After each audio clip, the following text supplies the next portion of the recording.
What happens when a persistent idea is given enough time to become real? There are gardens that are planted, there are ponds that are built, and then there are places that slowly emerge, that reveal themselves one season at a time. This is the story of Serenity Pond. It began as a simple idea. The journey that the idea took to fruition was anything but a straight line. There were moments of optimism, unexpected setbacks, and more than one occasion when the only way forward was to solve one more problem. Yet through it all, the vision never really changed. Before there was a pond, there was an unremarkable patch of lawn, a patch where grass simply refused to grow. Something about that little corner kept drawing us back. This documentary shows how a simple idea became Serenity Pond.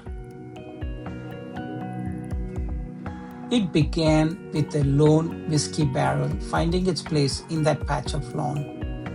What followed was never really about building a pond. It was about creating a place connected to the garden around it, a place that invited curiosity, reflection, and simple wonder. What eventually emerged was Serenity Pond. Looking back now, I realize the pond began long before the first shovel touched the ground. Like many worthwhile projects, it began in the imagination.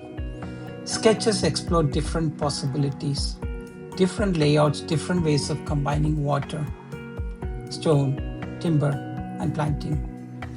Many of the details would change. The vision never did. To create a place that felt as though it had always belonged here. Eventually, planning gave way to action. The first excavation began. For the first time, the landscape itself began to change. Before there was a pond, there was simply a quiet corner of a garden, a patch of lawn, a backdrop of mature trees, a good collection of wildlife.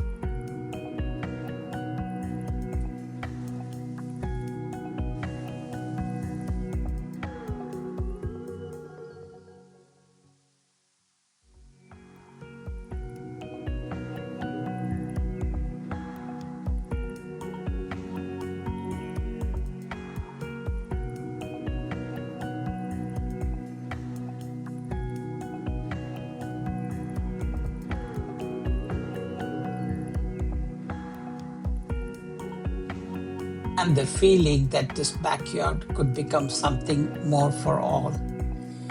There was no grand master plan, only possibilities. Slowly, materials began to gather. Two old whiskey barrels left unused after we replanted our acer tree.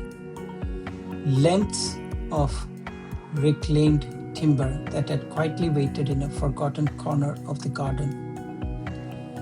Eventually, a preformed pond shell joined the growing collection. With the ground opened and the shape of the pond beginning to emerge, construction moved quickly. The first structure took form.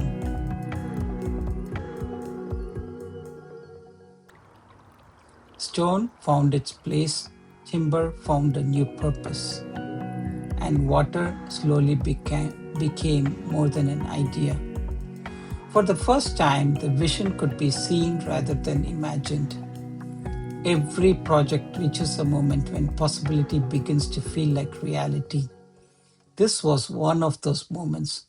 Day by day, the pieces came together. The dream gradually became tangible. By early December, water filled the pond for the very first time. After weeks of planning, digging, lifting, positioning, adjusting, there was finally water standing back. It genuinely felt as though a major milestone had been reached. For a brief moment, it seemed complete. But it wasn't. On the morning of December 7th, a familiar reality of pond building quietly revealed itself. The water that had filled the pond the day before was gone. What had looked like success had become the beginning of an entirely new challenge. The first feeling was disappointment. Then came the inevitable questions. Where had the water gone? What had gone wrong? Most importantly, how could it be fixed? Every possible solution was considered. Over the days that followed, different ideas were explored, different assumptions were tested. Slowly, one conclusion became impossible to ignore. The answer was not to abandon the project. The answer was to build upon everything it had already taught us. A new rubber liner would become the final layer. Everything underneath would remain, forming the foundation for the pond's next chapter. It wasn't the outcome anyone hopes for when building something new, yet setbacks have a way of revealing how much a vision truly matters. By that point, we had simply come too far to leave the pond fragile. SK quietly nudged me and said, "What else?" She smiled. "Just go and get the new liner. This time, get the best one." She was right. We wanted a solution we could trust, one that would be as close to foolproof as we could make it. So the decision was made, not simply to repair, but to rebuild. The new liner found its place. The structure was reworked, the landscape reshaped once again. Everything the first attempt had taught us quietly guided the second. Piece by piece, Serenity Pond began to emerge again. Stronger, more resilient, closer to the vision that had existed from the very beginning. The work was far from finished, but something important had changed.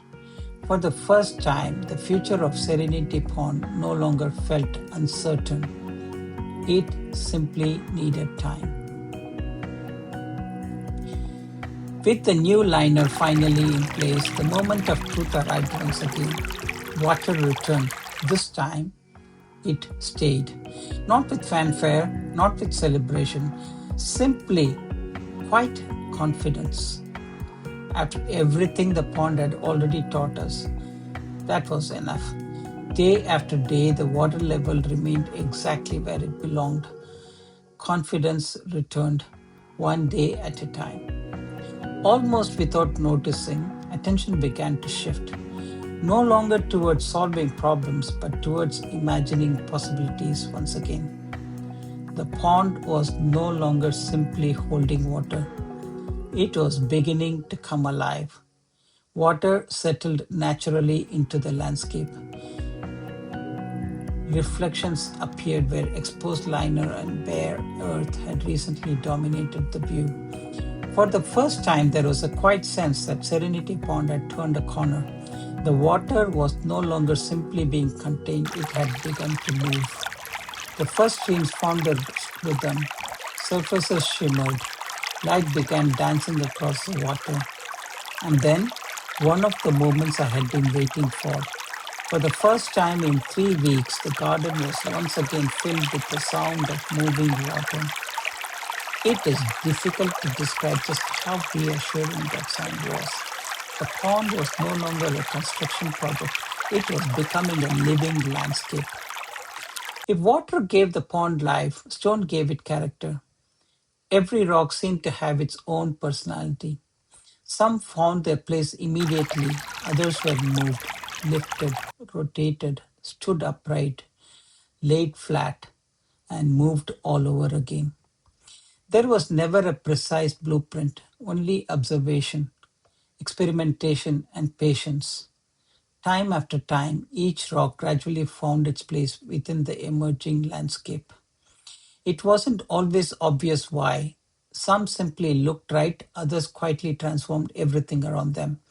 Eventually, hard edges softened. Transitions became more natural. The eye no longer stopped at individual stones. Instead, it wandered naturally through the landscape. Looking back now, I don't think I ever really arranged the rocks. I simply learned to recognize when they had found where they belonged. By then, the pond no longer felt constructed. It felt discovered, as though it had always been waiting beneath the surface for someone to uncover it. Water and stone had created the framework. Now, nature would begin adding its own voice. At first, the planting looked almost insignificant. Small pots, young margins, freshly planted lilies, tiny irises. It requires faith because every garden asks for it, especially in the depths of winter, when very little suggests what the coming season will reveal. Faith that growth will come, faith that quietly knows what it is doing. Then something unexpected happened. As I chose the planting palette, I found myself returning again and again to lilies and irises.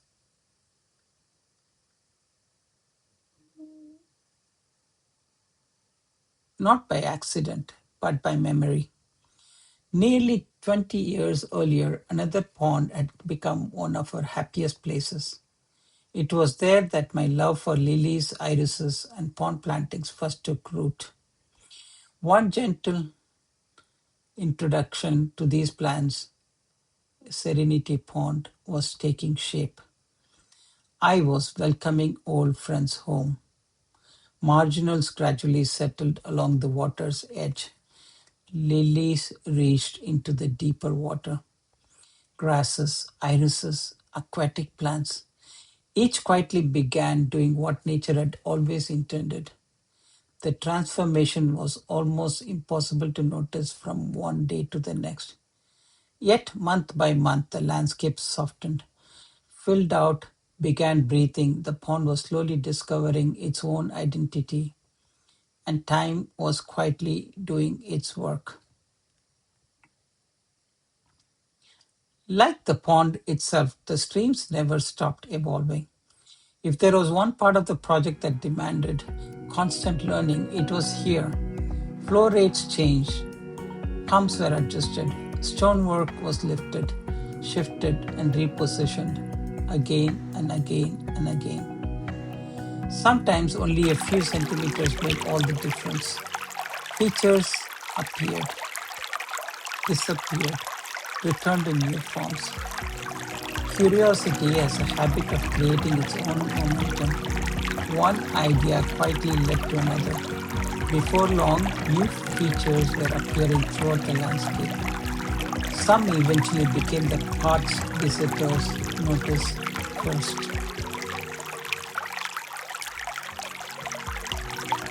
The quiet heroes of Serenity Pond. Gradually, I realized something. The project had become less about building what I had imagined and more about listening to what the landscape seemed to be asking for. The landscape continued to teach, and the pond continued to respond. Nothing was ever truly finished. Every season suggested another refinement, another possibility, another small improvement, and I found that I no longer wanted perfection. I simply wanted the landscape to become the very best version of itself. As the seasons quietly passed, Serenity Pond entered a new chapter of its own. Construction gradually gave way to stewardship. The focus shifted from creating the pond to caring for it. Plants matured, water lilies slowly spread across the surface. The irises rewarded their patience with their first blooms. Reflections deepened. The changing light painted a different picture every morning. Before long, the pond began welcoming visitors of its own: snails, dragonflies, butterflies, birds, frogs, and countless smaller lives that somehow knew water had returned.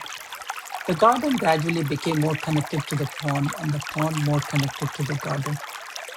What had once been a project was quietly becoming a part of the landscape itself, not separate from it, simply belonging.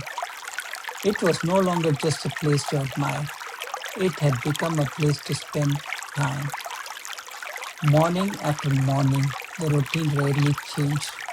First, a cup of tea, then a quiet rendezvous with the pond. Sometimes there was something to do: a plant to trim, a stone to adjust, a leaf to remove. Most mornings there wasn't.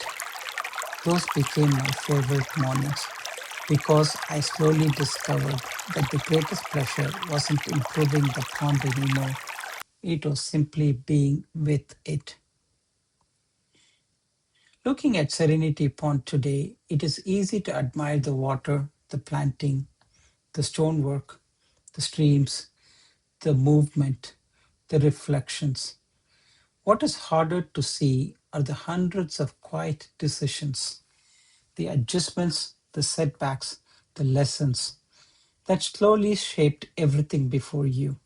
The sketches, the excavation, rebuild, the moments of doubt, the moments of progress, the patience required to allow time to do what only time can do. Looking back now, I realize this documentary was never really about building a pond. It was about learning to observe more carefully, to accept that setbacks are rarely the end of the story, to understand that nature works to its own timetable, never ours, to appreciate that the smallest adjustments sometimes make the greatest difference, and perhaps most importantly, to recognize that some dreams never truly disappear. They simply wait for the right season to return. Nearly 20 years separated my first pond from Serenity Pond. It's somewhere between the lilies, the irises, the sound of moving water, and the quiet companionship of another morning beside the pond. It felt as though the journey had never really been interrupted. It had simply been waiting. Perhaps that is the real story of Serenity Pond.